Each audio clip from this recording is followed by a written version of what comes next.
back into me again. 16 miles, center the gap, west of our line. Copy.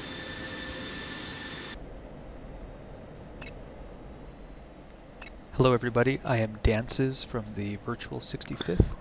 We're here with a video on offensive BFM, particularly the control zone concept and the administration required. This video was made after a recent 4-ship flight where we took off as a 4-ship and headed out to the range and then split up into two groups, two flights, so that we could do some 1v1 maneuvering. BFM is always 1v1. ACM is going to be coordinated between two groups, of course. So here I am kicking my wingman out to tactical. I just told him to go tactical, and there was no response needed because I could see him move out. And we're getting set up for an offensive BFM set.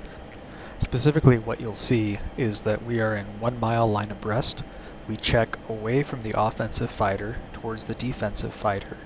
And then the offensive fighter gets a lock so that he has ranging information to the defensive fighter, calls that he's locked, and then the defensive fighter will start a gentle turn into the offensive fighter, and that allows you to pull lead and get a countdown to where you've determined to go fights on, either 9,000, 6,000, or 3,000 feet respectively, which are each going to have different offensive game plans. And then at that point you call fights on, and the fight develops.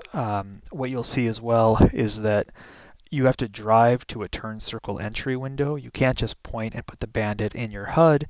You have to put them, you have to drive to where they started their turn, and you'll see them go from being just rotating on your canopy to starting to streak across your canopy. Then you know you've entered the turn circle, and you can make a hard but energy sustaining turn to pull them above your HUD, where you would have a canopy bow if you had an airplane you were flying that had a canopy bow. The Viper doesn't, but you would hold them there, and if your airplane is more maneuverable, you can hold them there,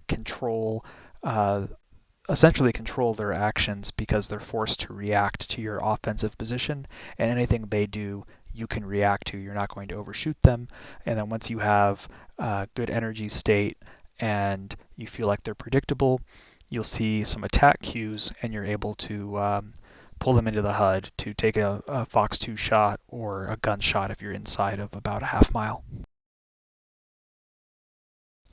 So let's take a look at a set here and see how it plays out. This is just to show you the admin and the control zone.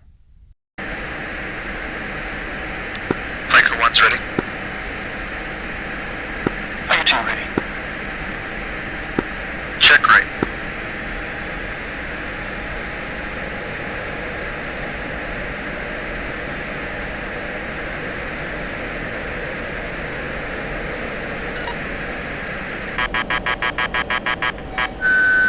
Flanker 1's locked. Okay, so there we called Flanker 1's ready, Flanker 2's ready, check right. I put him in my HUD, got the lock, called Flanker 1's locked, and now he's going to start this left-hand turn, and I'm going to pull a little bit of lead, but as soon as I get to the 6,000 fights on, I'm just going to drive it where he was until I see that turn circle entry, and then pull to put him in the control zone. 9,000.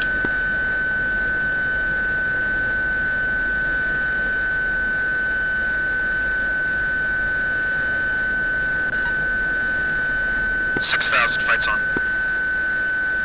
2 fights on.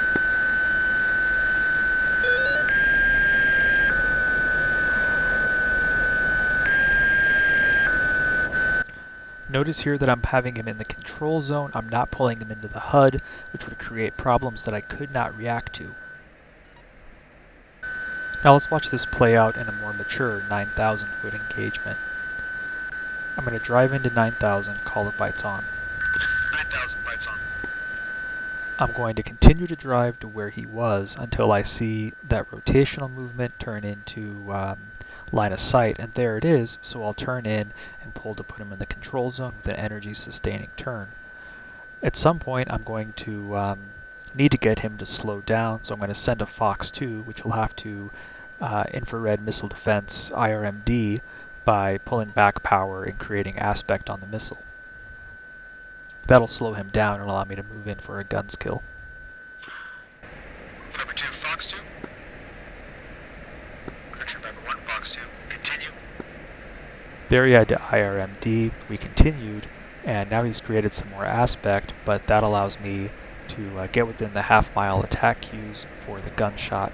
I need to take that shot and then reposition. Need a lot of energy pulling lead. There's the gun.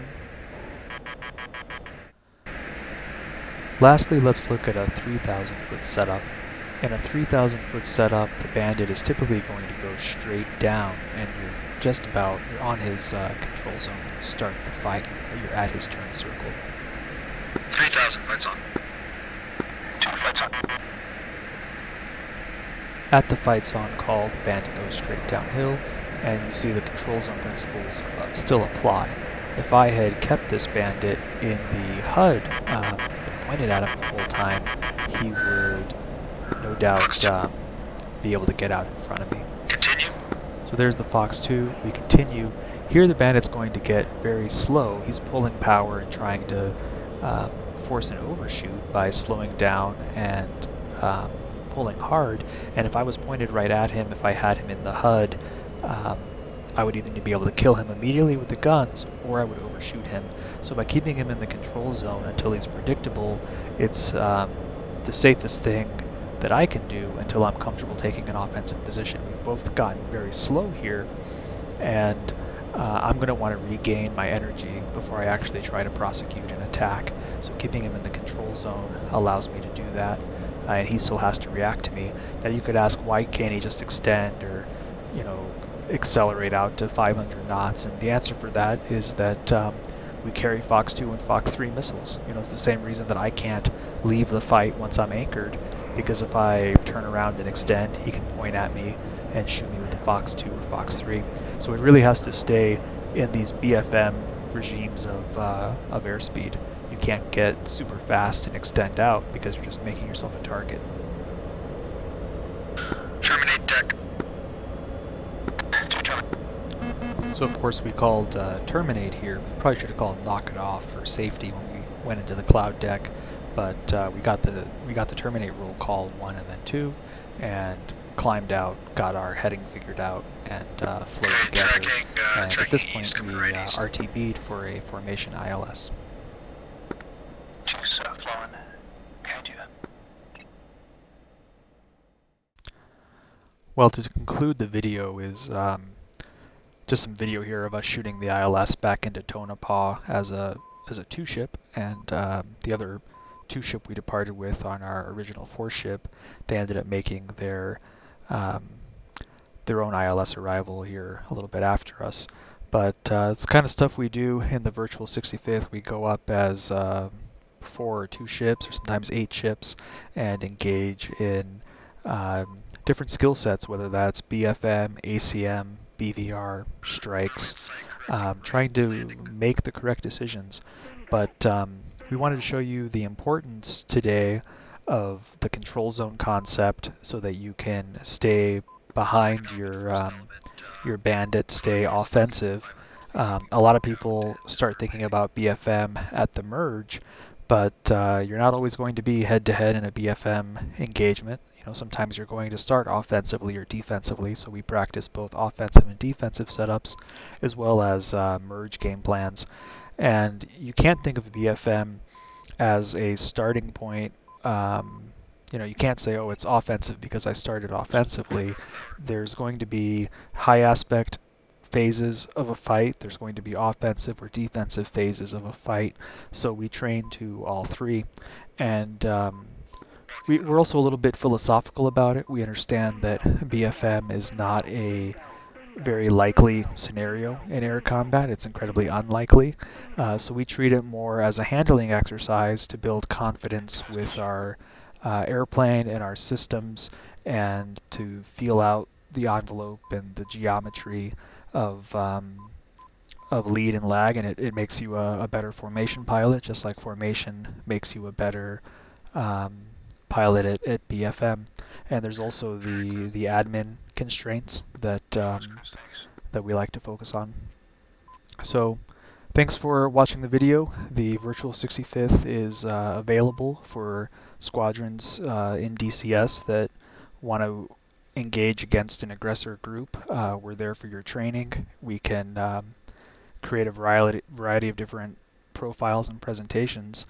Feel free to reach out to us for any kind of training or questions, or to schedule a training event. Thanks for watching, guys.